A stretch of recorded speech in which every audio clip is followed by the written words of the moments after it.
사랑해 주님 감사합니다. 이 시간 주님 앞에 나와 예배드립니다. 우리 예배를 받아주시옵소서. 감사합니다. 예수님 이름으로 기도드렸습니다. 아멘. 가능하신 분들은 자리에서 일어나서 찬양하겠습니다.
영원하신 말씀 위에 굳게 서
시간 함께 기도하겠습니다.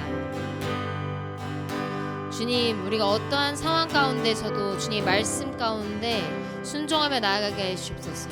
주님, 우리가 어떠한 상황 가운데서도 오직 주님만을 바라보며 나아갈 수 있도록 하시옵소서. 이 시간 함께 기도하겠습니다. 주님,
지존하신 주님 이름 앞에 모두 무릎 꿇고 다 경배해. 거룩하신 주님 보좌 앞에 엎드려 절하세.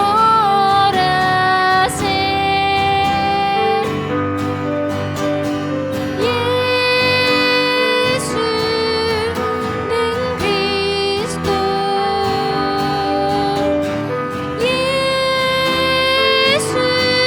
예수는 주,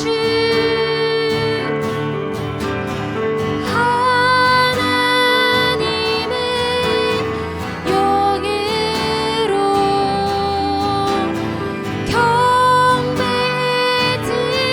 경배드리리. 예수는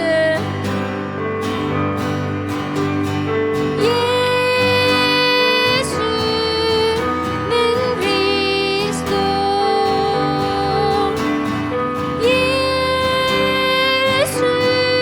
예수는 주,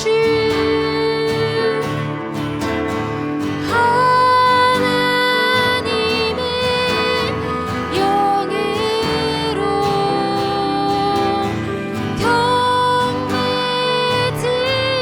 경배드리리. 빛나는 왕의 왕, 빛나는 왕의 왕, 영광의 주님, 온 땅 기뻐하라, 온 땅 기뻐하라.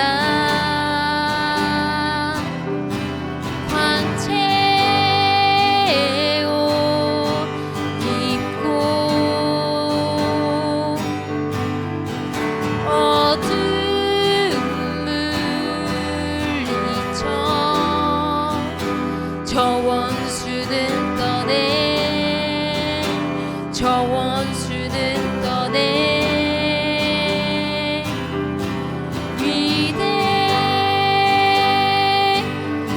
위대하신 주, 찬양의 위대하신 주, 모두 알게 되리라.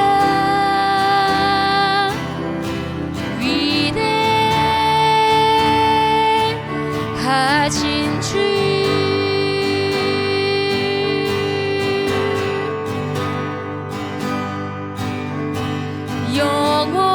영원한 주의 주, 시간의 주관자, 알파와 오메가, 알파와 오메가, 삼위의 하나님, 아바 성령 예수, 사자와 어린 양, 사자와 어린 양,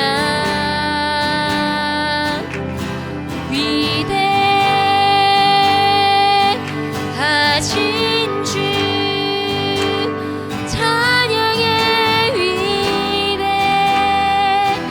위대하신 주, 모두 알게 되리라.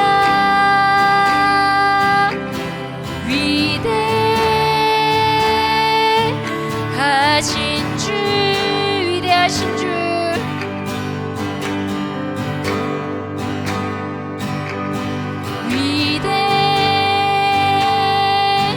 위대하신 주, 찬양의 위대하신 주, 모두 알게 되리라.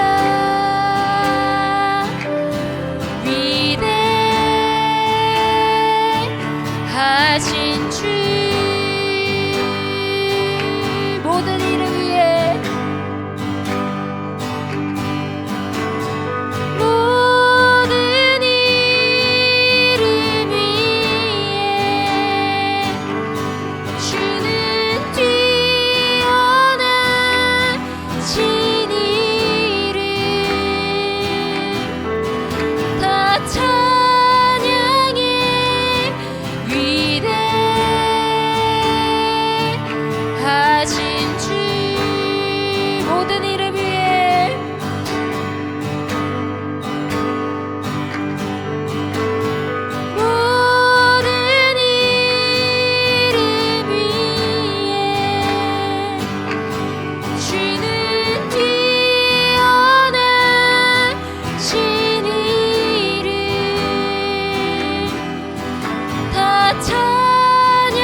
하신 주 찬양의 위대하신 주 모두 알게 되리라.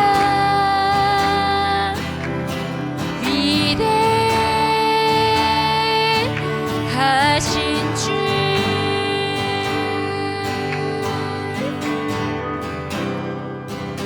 이 시간 예배를 위해서 함께 기도하겠습니다.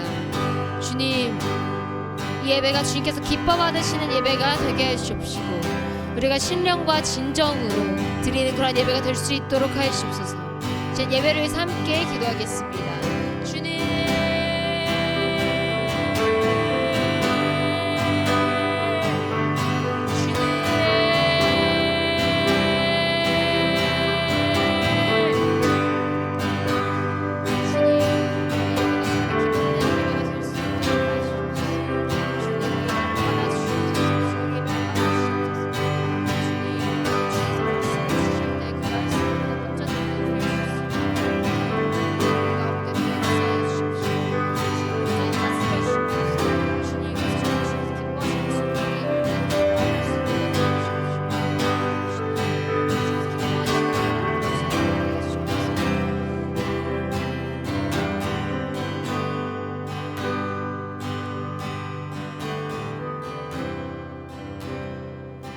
주님, 우리가 함께 모여서 예배드릴 수 있는 기회를 허락해 주셔서 감사드립니다.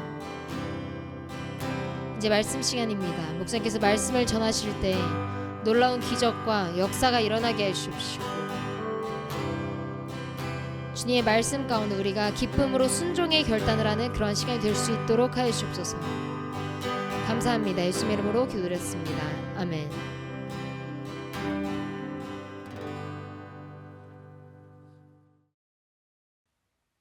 네, 오늘 우리에게 주신 말씀은 열왕기상 13장 20절에서 32절 말씀입니다. 열왕기상 13장 20절에서 32절 말씀입니다. 함께 읽겠습니다. 시작. 그들이 상 앞에 앉아 있을 때 여호와의 말씀이 그 사람을 데려온 선지자에게 임하니 그가 유다로부터 온 하나님의 사람을 향하여 외쳐 이르되 여호와의 말씀에 내가 여호와의 말씀을 어기며 내 하나님 여호와께서 내게 내리신 명령을 지키지 아니하고 돌아와서 여호와가 너더러 떡도 먹지 말고 물도 마시지 말라 하신 곳에서 떡을 먹고 물을 마셨으니 내 시체가 내 조상들의 묘실에 들어가지 못하리라 하셨느니라 하니라. 그리고 자기가 데리고 온 선지자가 떡을 먹고 물을 마신 후에 그를 위하여 나귀의 안장을 지우니라. 이에 그 사람이 가더니 사자가 길에서 그를 만나 물어 죽이매 그의 시체가 길에 버린 바 되니 나귀는 그 곁에 서 있고 사자도 그 시체 곁에 서 있더라. 지나가는 사람들이 길에 버린 시체와 그 시체 곁에 선 사자를 보고 그 늙은 선지자가 사는 성읍에 가서 말한지라. 그 사람을 길에서 데리고 돌아간 선지자가 듣고 말하되 이는 여호와의 말씀을 어긴 하나님의 사람이로다. 여호와께서 그에게 하신 말씀과 같이 여호와께서 그를 사자에게 넘기심에 사자가 그를 찢어 죽였도다 하고 이에 그의 아들들에게 말하여 이르되 나를 위하여 나귀의 안장을 지우라. 그들이 안장을 지우매 그가 가서 본즉 그의 시체가 길에 버린 바 되었고 나귀와 사자는 그 시체 곁에 서 있는데 사자가 시체를 먹지도 아니하였고 나귀를 찢지도 아니하였더라. 하나님의 사람의 시체를 들어 나귀에 실어 가지고 돌아와 자기 성읍으로 들어가서 슬피 울며 장사하되 곧 그의 시체를 자기의 묘실에 두고 오호라 내 형제여 하며 그를 위하여 슬피 우니라. 그 사람을 장사한 후에 그가 그 아들들에게 말하여 이르되 내가 죽거든 하나님의 사람을 장사한 묘실에 나를 장사하되 내 뼈를 그의 뼈 곁에 두라. 그가 여호와의 말씀으로 베델에 있는 제단을 향하고 또 사마리아 성읍들에 있는 모든 산당을 향하여 외쳐 말한 것이 반드시 이룰 것임이니라. 아멘. 아멘. 오늘 말씀 길죠? 네, 깁니다. 시작이 반이다. 시작이 반이다 라는 말이 있어요. 시작이 반이다. 이 삶을 살아가다 보면 무언가 시작하는 것 자체가 큰 의미가 있다는 것을 이야기해 주는 속담이에요. 맞아요. 시작이 반이에요. 시작했으면 됐어요. 마음이 있어도 시작조차 하지 않으면 어떤 일이 일어날지도 모르기 때문입니다. 시작이 반이에요. 그러나 무언가를 시작했다는 것도 매우 중요하지만 시작이 계속적으로 이렇게 좋게 아름다웠게 이루어질 수 있다는 것도 너무나도 중요합니다. 왜냐하면 많은 그리스도인들이 시작은 좋지만 중간에 문제가 생기는 모습을 많이 볼 때가 있기 때문이에요. 하나님의 말씀에 의해 시작된 사명이 인간의 연약함으로 인해서 변질되거나 아니면 어떻게 흐지부지 될 때도 많이 있기 때문이죠. 오늘 말씀은 아름답게 시작된 것을 끝까지 아름답게 지킬 수 있는 방법이 소개된 말씀입니다. 오늘 말씀을 통해서 시작뿐만이 아니라 중간과 끝까지 아름다움을 지킬 수 있는 삶을 살아가는 우리가 되기를 소원합니다. 자, 20절에서 22절 말씀 함께 읽겠습니다. 20에서 22절입니다. 함께 읽겠습니다. 시작. 그들이 상 앞에 앉아 있을 때 여호와의 말씀이 그 사람을 데려온 선지자에게 임하니 그가 유다에서부터 온 하나님의 사람을 향하여 외쳐 이르되 여호와의 말씀에 내가 여호와의 말씀을 어기며 내 하나님 여호와께서 내게 내리신 명령을 지키지 아니하고 돌아와서 여호와가 너더러 떡도 먹지 말고 물도 마시지 말라 하신 곳에서 떡을 먹고 물을 마셨으니 내 시체가 내 조상들의 묘실에 들어가지 못하리라 하셨느니라 하니라. 아멘. 아멘. 어떤 사람들이 식사를 하고 있을 때 하나님의 말씀이 늙은 선지자에게 임합니다. 그리고 그 선지자가 이렇게 선포하기 시작해요. 당신은 주 하나님께서 당신에게 말씀하신 명령을 지키지 않았습니다. 당신은 주님께서 밥도 먹지 말고 물도 마시지 말라고 말씀하신 곳에서 밥도 먹고 물도 마셨습니다. 그러므로 당신은 당신의 조상의 무덤에 묻히지 못할 것입니다. 밥 먹다가 이게 무슨 상황인지 어이가 없죠. 갑자기 밥 먹는데 이게 뭐 조상의 묘시 죽는다는 거잖아요. 오늘 말씀을 온전히 이해하기 위해서 이전 말씀 한번 살펴보는 것이 좋을 것 같아요. 자, 여로보암 왕이 하나님 앞에 죄를 범하였습니다. 자신의 마음대로 레위인이 아닌 다른 사람들을 제사장으로 세우고 산당을 만들고 베델과 단에 금송아지 상을 만들어서 그 금송아지가 이스라엘을 애굽에서부터 나오게 한 신이다. 뭐 이렇게 백성에게 선포하라고 했어요. 그 금송아지가 하나님이다 이렇게 선포하라고 한 거죠. 여기서 끝이 아니라 여로보암은 자신의 마음대로 이스라엘 절기까지 바꿔버립니다. 왜 그랬을까요? 여로보암이 하나님을 두려워하는 것이 아니라 자신의 왕권이 다시 르호보암에게 넘어갈 것을 두려워했어요. 그래서 이런 악한 행동을 합니다. 이스라엘 열지파 백성들이 지금은 나를 왕으로 세웠지만 제사를 드리기 위해 유다 예루살렘으로 넘어가면은 또 어떻게 될지 모르니 그냥 거짓된 우상을 세우고 그것이 하나님이라고 하면서 제사를 드리게 한 거예요. 악하죠. 악해요. 그로 인해 하나님께서는 베델에 하나님의 사람을 보내십니다. 유다에서부터 보내요. 그리고 베델에서 자신의 마음대로 제사를 하고 있는 여로보암에게 말씀을 전하게 하십니다. 이렇게 말씀을 전하십니다. 다윗의 가문에서 한 아들이 태어났는데 그 이름은 요시아이고 그가 자신의 마음대로 제사하는 산당의 제사장들을 죽여서 제물로 바칠 것이고 이 예언이 이루어지는 증거로 지금 즉시 제단이 갈라지고 재가 쏟아질 것이다. 이렇게 선포를 합니다. 여로보암은 하나님의 사람의 예언을 듣고 진노합니다. 지금 잘 되고 있는데 네가 뭔데 지금 뭘 선포해? 저 사람을 잡아라! 라고 이렇게 가리켜요. 그러자 이 손이 마비가 됩니다. 움직이지 못하게 돼요. 손을 다시 못 굽히게 됩니다. 이 사건으로 인해 여로보암은 당황합니다. 그리고 하나님의 사람에게 자신이 회복할 수 있게 해달라고 간청합니다. 이때 하나님의 사람이 여로보암을 위해 기도하자 여로보암의 손이 회복되는 기적이 일어납니다. 손이 났어요. 그러자 여로보암이 갑자기 태도를 바꿉니다. 그리고 하나님의 사람을 포섭하려고 그래요. 내가 진짜 선물도 주고 밥도 같이 먹으면서 좋은 시간 좀 보냅시다. 뭐 이렇게 하는 거예요.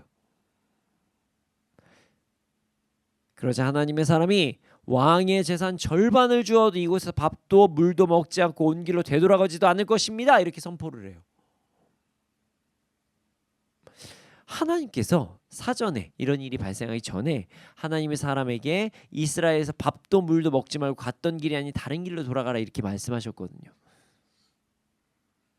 하나님의 사람이 이스라엘에서 유혹받지 않도록 그곳 사람들과 식사 교제를 하지 말고 그러니까 어떤 대화나 이런 것도 웬만하면 하지 말고 갔던 길로 다시 돌아오지도 말고 사명만 딱 감당하고 그대로 돌아와라 이렇게 말씀하신 거죠.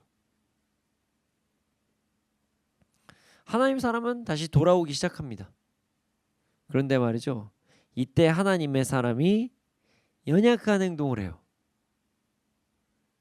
굳이 자신이 다른 길로 갈 것이라는 것까지 얘기를 했어야만 했을까요? 지금 여로보암이 지금 이 사람을 포섭하려고 하는 상황이에요.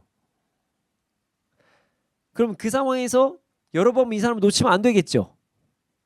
더 열심히 쫓아갈 거 아니에요. 하나님의 사람은 자기의 루트를 굳이 이야기하지 않아도 될 그런 얘기까지 다시 하고 유다로 돌아가려고 합니다. 이때 사건이 발생합니다. 베델에 살고 있는 늙은 선지자가 이 사건을 듣게 됩니다. 그러자 그가 어느 길로 돌아가는지 사람들에게 물어요. 사람들이 어느 길로 갔는지 다 알고 있는 거예요. 그래서 그때 나귀를 타고 하나님의 사람을 뒤쫓아갑니다. 그때 마침 아주 신기한 장면이 벌어집니다. 하나님의 사람이 상수리 나무 아래에 앉아 있는 거예요. 진짜 이상하죠. 사람들과 마주치지도 말고 교제하지 말고 최선을 다해 가야 할 하나님의 사람이 지금 상수리 나무 아래에 앉아 있어요. 좀 이상해요. 이게 왜 그런지 이따 다시 말씀드릴게요. 아무튼 그런 상황에서 하나님의 사람과 늙은 선지자가 마주합니다. 그리고 늙은 선지자가 하나님의 사람에게 자기 집으로 가서 뭐 좀 먹자 이렇게 권면해요. 그러자 하나님 사람이 안 됩니다. 그럴 수 없어요. 이렇게 고백합니다. 주님께서 나에게 여기서는 밥도 먹지 말고 물도 마시지 말고 온 길로 되돌아가지도 말라 이렇게 말씀하셨거든요. 이렇게 고백해요. 이 사람 지금 말과 행동이 좀 많이 다르죠? 말은 이렇게 하는데 행동이 달라요. 그렇게 급한 상황이면 빨리 유다로 내려가야죠. 상수리 나무 아래 왜 쉬고 있습니까? 그리고 사람들한테 왜 자기 위치를 알리고요. 어찌되었든 하나님의 사람이 이렇게 이야기하자 늙은 선지자는 이번에 이렇게 얘기를 해요. 그래요? 근데 말이죠. 나도 예언자예요. 나도 예언자. 하나님께서 천사를 보내셔서 나에게 말씀하시기를 그대를 내 집으로 데리고 가서 밥도 대접하고 마실 물도 대접하라 이렇게 말씀하셨어요. 이렇게 이야기를 하는 거예요. 근데 그 바로 밑에 뭐라고 써 있는지 아십니까? 거짓말이다. 거짓말이다. 늙은 선지자는 하나님의 사람을 유혹하기 위해서 거짓말을 한 거예요. 여기에도 큰 의미가 담긴 어떤 성경 말씀입니다. 유다도 방심하면 안 된다고 하나님께서 지금 말씀하신 거예요. 지금 하나님의 사람은 유다에서 온 사람입니다. 유다는 이스라엘 잘못된 길로 가고 있다는 것을 알고 있어요. 하지만 자신들은 북이스라엘과 다르게 그 열지파와 다르게 다윗의 혈통이다. 다윗의 자손이라는 그런 어떤 자신감을 가지고 있었어요. 마치 하나님의 사람이 자신은 하나님의 사람이라는 것에 자신감에 취해서 빨리 유다로 돌아감에도 불구하고 상수리 나무 아래에 쉬면서 이스라엘 열지파와 자신은 다르다고 인지하면서 그렇게 유의자주의 있는 것과 비슷하죠. 하나님께서 하나님의 사람의 이런 안일한 태도를 보시고 또 다른 유혹의 손길을 허락하신 거예요. 허락. 자, 어떻게요? 말씀이 아닌 신분을 가지고 나이 많은 선지자가 유혹을 하기 시작합니다. 하나님의 사람은 하나님의 말씀이 아닌 사람의 직분에 속아서 늙은 선지자를 따라갑니다. 따라가요. 그리고 그곳에서 식사를 합니다. 딱 그러자 오늘 본문 사건이 벌어진 거예요. 자, 늙은 선지자에게 하나님의 말씀이 임하시기 시작합니다. 그리고 이렇게 선포하게 하셨습니다. 당신은 주님께서 밥도 먹지 말고 물도 마시지 말라고 말씀하신 그곳에서 밥도 먹고 물도 마셨기 때문에 당신의 시체는 당신의 조상의 무덤에 묻히지 못할 것입니다. 이렇게 예언을 해요. 참으로 안타까운 일이 벌어진 것입니다. 하나님의 사람이 하나님의 심판을 받게 될 것이라는 예언을 지금 받은 거예요. 잘 사역하다가. 근데 말이죠. 여기서 조금 의아하게 생각하실 부분이 있습니다. 질문도 많이 하세요. 목사님, 늙은 선지자 도대체 왜 거짓말했어요? 거짓말하면 안 되잖아요. 예. 정확히 알 수는 없지만 우리가 유추할 수 있는 부분이 있습니다. 열왕기상 22장 19절에서 23절을 보면 이런 내용이 있어요. 열왕기상 나중에 찾아보세요. 열왕기상 22장 19절에서 23절입니다. 자, 하나님께서 아합을 꾀어 길르앗 라못에 올라가서 죽게 하시기 위해 거짓말하는 영을 사용하십니다. 그때도 하나님의 사람이라고 하는 자들이 거짓말하는 장면이 나와요. 자, 그럼 오늘 늙은 선지자가 거짓말을 한 이유에 대해서 어느 정도 유추할 수 있겠죠? 아마 하나님의 사람이 자신의 직분으로 인해서 방심하는 것을 통해 시험이 찾아왔다는 것을 유추하는 거죠. 직분. 또한 이런 상황을 통해 유다도 자신들이 다윗의 혈통이라는 것을 그런 사실에 방심하지 말고 끝까지 말씀에 순종해야 된다. 이 말씀을 하신 것이라고 볼 수 있습니다. 이렇게 하나님의 사람은 시험에 넘어가게 되었고 그로 인해 징계를 받는다는 예언을 받습니다. 자, 23절에서 29절 말씀을 함께 보겠습니다. 자, 23절에서 29절입니다. 함께 보겠습니다. 시작. 그리고 자기가 데리고 온 선지자가 떡을 먹고 물을 마신 후에 그를 위하여 나귀의 안장을 지으니라. 이에 그 사람이 가더니 사자가 길에서 그를 만나 물어 죽이매 그의 시체가 길에 버린 바 되니 나귀는 그 곁에 서 있고 사자도 그 시체 곁에 서 있더라. 지나가는 사람들이 길에 버린 시체와 그 시체 곁에 선 사자를 보고 그 늙은 선지자가 사는 성읍에 가서 말한지라. 그 사람을 길에서 데리고 돌아간 선지자가 듣고 말하되 이는 여호와의 말씀을 어긴 하나님의 사람이로다.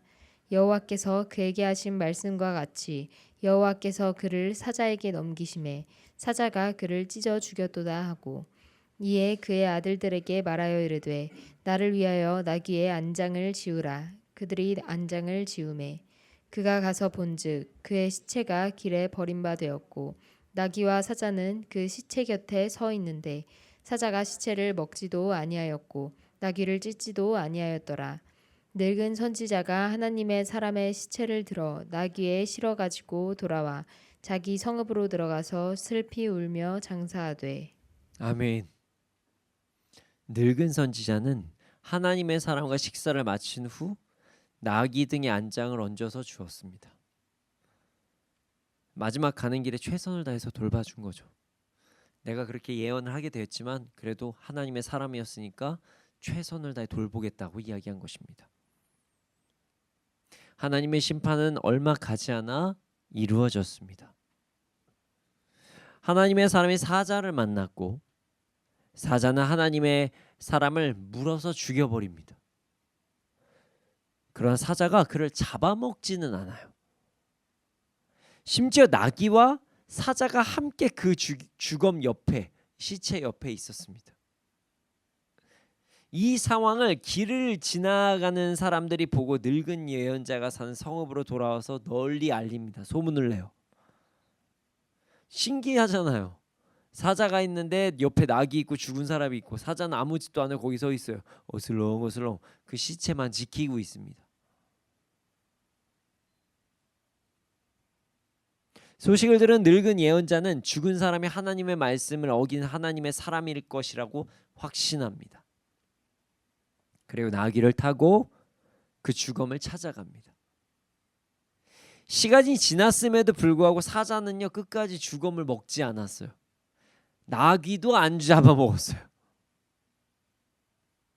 이는 하나님의 배려라고 할 수 있습니다. 하나님의 말씀에 온전히 순종하지 않아 죽음이란 심판을 받았지만 그의 죽음이 훼손되지 않도록 사자를 통해서 보호하신 것이죠. 심지어 나귀를 죽지 않게 하셔서 하나님의 사람의 죽음을 나귀의 태움으로 죽음을 또 안전하게 이동하게 하신 것입니다. 감사하죠. 결국 하나님께서 하나님의 사람에 대한 마지막 배려를 해주신 거예요. 늙은 선지자는 그 죽음을 자기의 성읍으로 옮겨와서 고글합니다. 그리고 장사를 치러줘요. 늙은 선지자도 참 안타까웠을 것 같아요. 하나님의 사람이 끝까지 말씀에 순종했다면 이 너무나 좋았을 텐데 이런 생각을 했겠죠. 아마 이랬을 것 같아요. 거짓말을 하면서도 속지 마라. 제발 속지 마라. 그냥 가라. 야, 너 젊음이 창창하다. 가라. 이런 마음을 품었을 것 같아요. 자, 30절에서 32절까지 함께 읽어보겠습니다. 자, 30절에서 32절입니다. 함께 읽겠습니다. 시작. 곧 그의 시체를 자기의 묘실에 두고 오호라 내 형제여 하며 그를 위하여 슬피 우니라. 사람을 장사한 후에 그가 그 아들들에게 말하여 이르되 내가 죽거든 하나님의 사람을 장사한 묘실에 나를 장사하되 내 뼈를 그의 뼈 곁에 두라. 그가 여호와의 말씀으로 베델에 있는 제단을 향하고 또 사마리아 성읍들에 있는 모든 산당을 향하여 외쳐 말한 것이 반드시 이룰 것임이니라. 아멘. 아멘. 여러분, 하나님의 말씀은 온전히 이루어집니다. 늙은 선지자가 예언한 대로 그는 늙은 선지자의 묘실에 묻힙니다. 이게 무슨 말이냐면 그의 죽음이 조상들의 땅 유대 땅으로 가지 못하고 북이스라엘에 묻혔다는 거예요. 늙은 선지자는 하나님의 사람을 위해 슬피 웁니다. 그리고 자신의 아들들에게 자신이 죽거든 하나님의 사람을 장사한 묘실에 자신 또한 묻어달라고 부탁합니다. 그리고 하나님의 사람이 예언한 요아스라는 사람을 통해 베델에 있는 제단과 그곳을 지키는 자들의 죽음과 사마리아 성읍의 모든 산당에 대한 예언이 반드시 이루어질 것이다 이렇게 선포해요. 300년 후에 이 예언은 실제로 일어납니다. 요아스를 통해서 이루어지죠. 여러분, 하나님의 말씀이 언제 이루어질지 우리는 정확히 알지 못합니다. 하나님의 사람이 죽음에 대한 예언을 받고 얼마 지나지 않아서 바로 죽은 것처럼 말씀의 성취가 빠른 것도 있어요. 하지만 사마리아의 산당이 무너지는 예언은 얼마나 걸렸죠? 300년. 300년 걸렸습니다. 이때 우리가 잊지 말아야 될 것은 하나님 말씀은 무조건 이루어진다는 것입니다. 시간이 좀 다를 수 있지만 하나님 말씀은 온전히 이루어진다. 그러니 우리는 하나님의 약속을 끝까지 믿고 나아가야 합니다.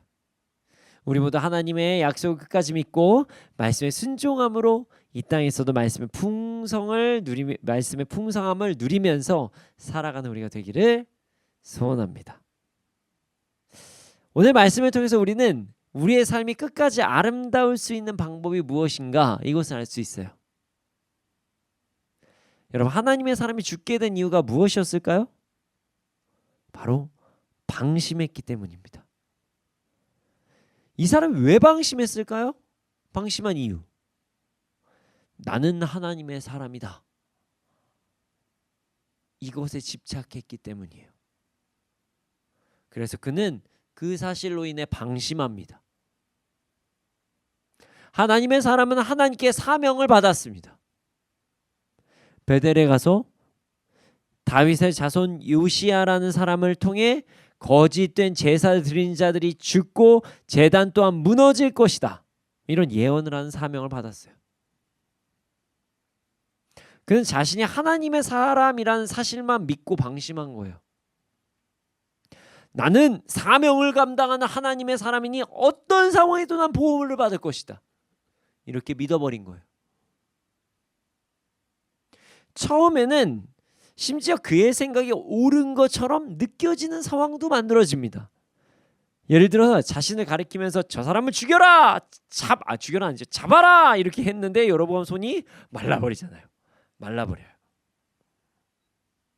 또한 자신이 기도를 하니까 왕의 손이 회복돼요. 이런 기적이 일어나니까 더 방심한 거예요. 맞네. 나 하나님 사람 맞네. 그리고 자신은 이곳에서 아무것도 먹지 않고 왔던 길로 돌아가지도 않을 것이다. 이렇게 선포해 버려요. 그러니까 자신이 갈 방향을 유추할 수 있게 이야기를 해도 아무도 자신에게 해를 못 가할 테니까 난 걱정할 게 없어. 뭐 이렇게 그냥 해버린 거죠. 그 너무 여유를 가집니다. 이 사람. 빨리 나와서 이스라엘을 떠나야 되는데 상수리 나무 아래 앉아서 여유를 보이고 있어요. 나무리티 하나 입에다 꽂으면서 그냥 그 자리에 앉아 있었을 것 같아요. 저 이스라엘 저것들 저거 막 이러면서요. 왕도 나를 얻지 못했는데 누가 나를 해야겠다고. 밥만 안 먹으면 되지 뭐. 그러면서 그 자리에 앉아 있었던 거죠. 이때 늙은 선지자가 등장합니다. 그리고 이렇게 얘기해요. 젊은 선지자? 예언한 거 잘 들었어요? 나도 선지자예요. 나도 선지자. 이렇게 이야기를 하자 묘한 동질감을 얻게 됩니다. 선택 받으셨어요? 저도요. 이런 식으로 뭔가 통할 것이라고 믿었던 거죠. 착각한 거예요. 하나님의 사람은 하나님의 말씀을 믿는 것이 아니라 직분과 신분을 그 자리에서 믿어버려요. 그로 인해 그는 죽음에 이르게 됩니다. 하나님의 사람은 자신이 하나님의 사람이라는 자기 확신으로 인해 방심을 해버렸고, 그로 인해 하나님의 사람이 말씀을 지키지 않는 말도 안 되는 행동을 범하고 죽음에 이르게 됐던 것입니다. 여러분, 우리도 우리의 모습을 되돌아봐야 됩니다. 본문에서 나온 하나님의 사람이 행한 연약함이 이 땅의 많은 그리스도인들에게도 만연하게 퍼져 있기 때문입니다. 자, 어떻게 퍼져 있을까요? 바로 잘못된 선민의식입니다. 잘못된 선민의식. 나는 하나님 믿기에 구원 받았으니까 삶에서 큰 문제 없을 거다. 하나님이 다 알아서 하시겠지.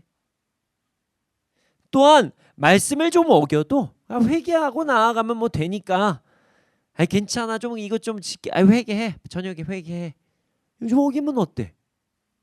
이런 말도 안 되는 선민의식을 많은 그리스도인들이 갖고 있어요.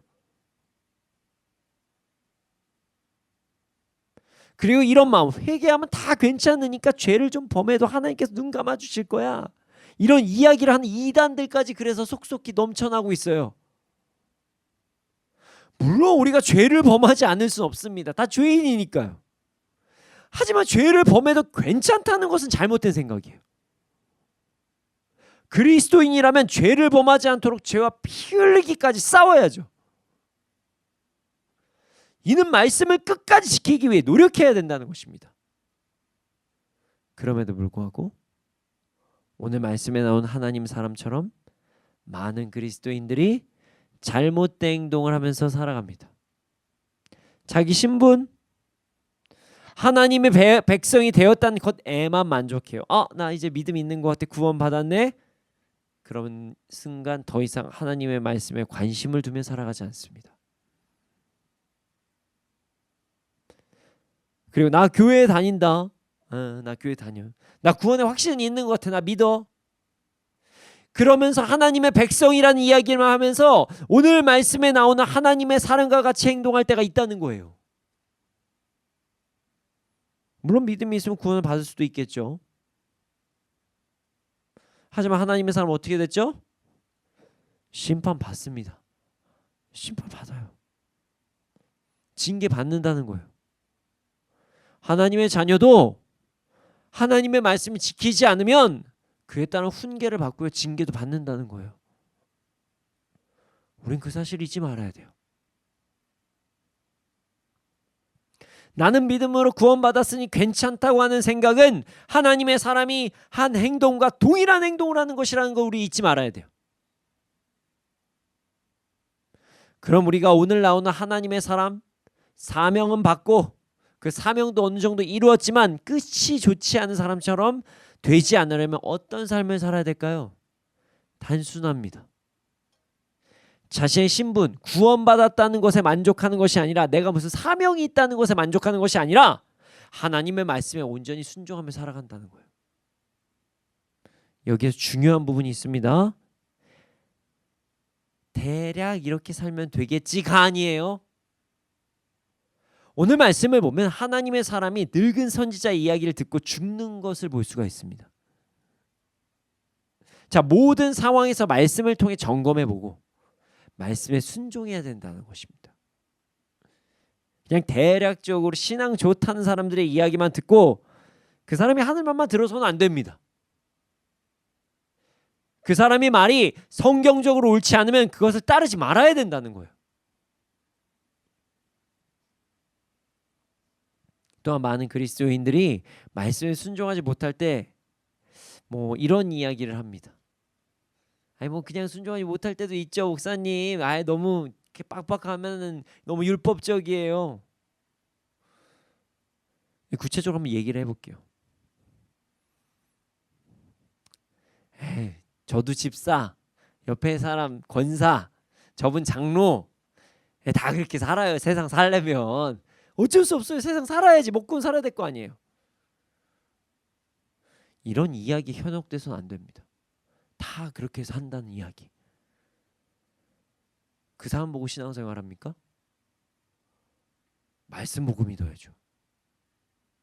대충 그냥 이게 넘어가고 좋은 게 좋은 거고, 이게 아니라 말씀의 기준에서 옳고 그름을 정확하게 이야기해야 된다는 거예요.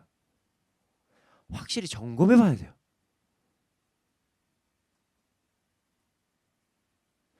죄를 가볍게 여기지 말고 하나님도 이해해 주실 것이라는 말도 안 되는 그 꼬임에 넘어가지 말고 끝까지 말씀을 지키며 나아가야 한다는 것입니다. 어떤 선교사님도 이렇게 살고 어떤 목사님도 다 이렇게 살아요. 제가 안 사면 어떤 목사님인데 그렇게 살아요. 그 사람 본받지 마세요. 우린 말씀을 봐야 된다는 거예요. 말씀에 집중하면서 우린 살아야 된다는 거예요. 그리고 말씀이 아니면 상황이 어떠하든 그냥 하지 말아야 되는 것은 하지 말아야 된다는 것입니다. 우리 모두 구원받았으니 이제 괜찮다, 그런 아니란 생각, 사명받았으니까 나는 절대 문제 없을 것이다, 그리고 사명을 이루는 과정에서 좀 문제가 있어도 그냥 넘어가 주실 것이다, 이런 말도 안 되는 생각, 다른 그리스도인들도 다 그러니까 괜찮을 거야 라는 생각을 버리고 온전히 말씀에 순종함으로 끝까지 아름답게 그리스도인의 길을 걸어가는 우리가 되기를 소원합니다. 여러분, 구원받았다고 끝이 아닙니다. 구원은 하나님과 맺어지는 아름다운 관계의 시작이에요. 물론 그 구원으로 인해서 우리의 모든 죄의 문제가 사라지는 건 맞습니다. 하지만 그것을 악용하거나 그로 인해 어떤 방심을 해서는 절대로 안 된다는 거예요. 만약 누군가가 구원받았다는 것을 악용하며 죄를 가볍게 여기는 행동, 말씀을 어겨도 양심에 가책 없이 떳떳해하고 당당히 하는 마음이 있다면 이것은 뭐 자존감이 높은 게 아니라 그냥 화인 맞은 양심인 거예요. 이는 그의 구원, 하나님과의 관계 맺음까지도 사실 점검해 봐야 돼요. 떳떳할 수는 없거든요. 여러분, 우리가 죄를 짓지 않을 수는 없습니다. 저도 죄 지을 때 있어요. 하지만 우리는 말씀에 순종하기에 최선을 다해야 됩니다. 죄를 지었다면 회개하고 다시는 그런 행동을 하지 않기 위해 피 흘리기까지 죄와 싸워야 합니다. 우리 모두 자신의 신분, 구원받았음에 만족하고 방심하지 않고 끝까지 말씀을 지킴으로 이 땅에서도 마지막까지 아름다운 그리스도인으로 살아가는 우리가 되기를 소원합니다. 이 시간 함께 찬양하기를 원합니다. 하나님의 약속, 그 말씀을 믿고 그 위에 정말 굳게 서는 삶을 살아가는 우리가 되길 소원합니다. 이 시간 함께 가사를 묵상하며 이렇게 살아갈 수 있도록 해달라고 기도하며 함께 찬양하겠습니다.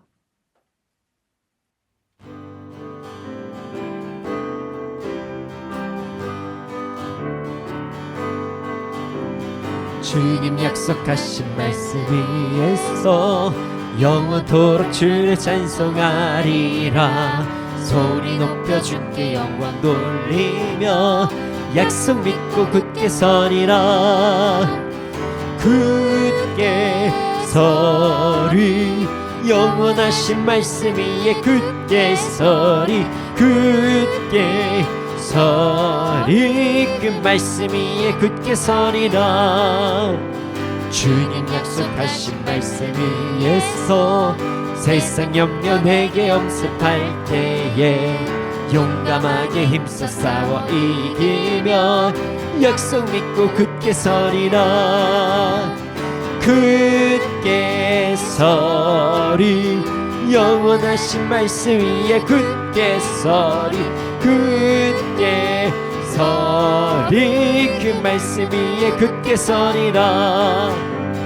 주님 약속하신 말씀 위에서 영원하신 주의 사랑이 믿고 성령으로 힘써 싸워 이기며 약속 믿고 굳게 서리라. 아멘.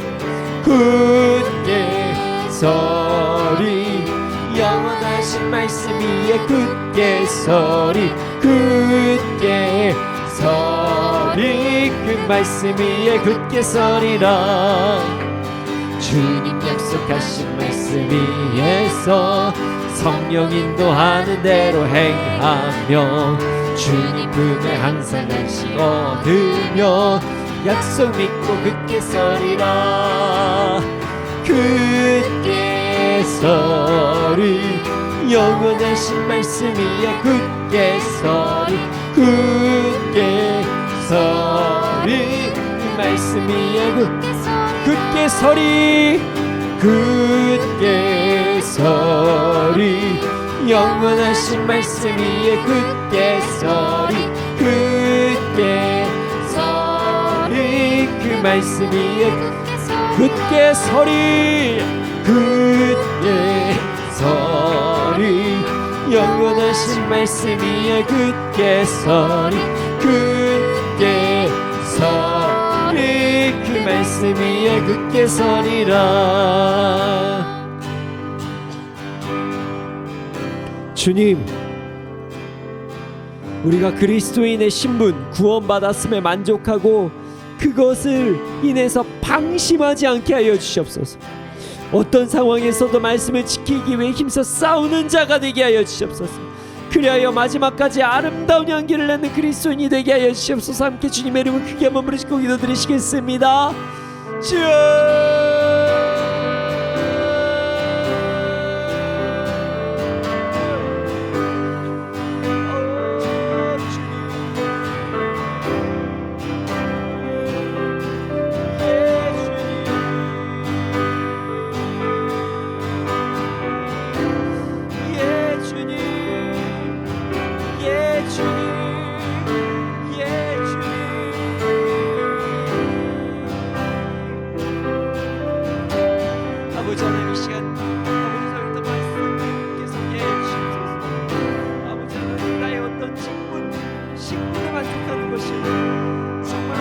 말씀을 지키기 위해 힘써 싸우는 자가 되어주시고 말씀으로 우리의 삶을 분별하게 하여 주시옵소서. 아버지, 더 이상 아버지 하나님 자기 만족적 그리스도인으로 살아가는 것이 아니라 오로지 아버지 하나님의 말씀에 순종하면 나가는 진정 그리스도인, 아버지 하나님 아무런 향기가 없는 그런 죽어있는 그리스도인처럼 살아가는 것이 아니라 아버지 하나님 정말로 그리스도의 향기, 참 향기가 나는 우리가 될 수 있도록 하여 주시옵소서.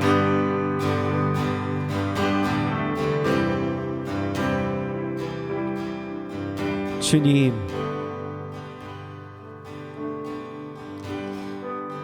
더 이상 우리가 방심하지 않게 하여 주시옵소서. 나 믿음이 생겼다, 이제 하나님의 자녀가 됐으니까 이제 천국은 가겠네, 그러니까 이제 살자 대충, 이런 삶을 살아가는 것이 아니라 진짜 그리스도인이 되게 하여 주시옵소서. 어떠한 상황에서도 하나님의 말씀에 나의 삶을 적용해보고 우리의 모든 선택 가운데 하나님의 말씀이 중심이 돼서 그 말씀에 온전히 순종하는 삶, 그런 삶을 사는 정말 신실하고 진실된 그리스도인이 되게 하여 주옵소서. 그러나 주님, 우리 연약합니다. 우리에게 새 힘 주시고 우리를 인도하여 주시옵소서. 그래서 더욱더 저희가 하나님의 말씀에 온전히 순종하며 우리의 몸에서 그냥 더러운 냄새, 죄악의 냄새만 풀풀 풍기는 것이 아니라 참된 그리스도의 향기, 아름다운 향기가 나는 놀라운 역사와 기적이 일어나게 해주시옵소서. 그렇게 될 줄을 믿습니다. 감사합니다. 이 모든 말씀 예수님의 이름으로 기도드렸습니다. 아멘. 지금 드려진 예물이 있습니다. 예물이 쓰여진 곳곳마다 30배, 60배, 100배 열매가 일어나게 해주시옵소서. 지금 우리 구주 예수 그리스도의 은혜와 하나님의 크신 사랑과 성령님의 감화감동하신 그 역사하심이 언제나 어느 때나 잘못된 선민의식이 아니라 바른 그리스도인의 삶, 하나님의 말씀에 순종한 삶을 살아가는 자들의 머리 위에 이 나라 이 민족 가운데 지금부터 영원토록 함께 있을지어다. 아멘.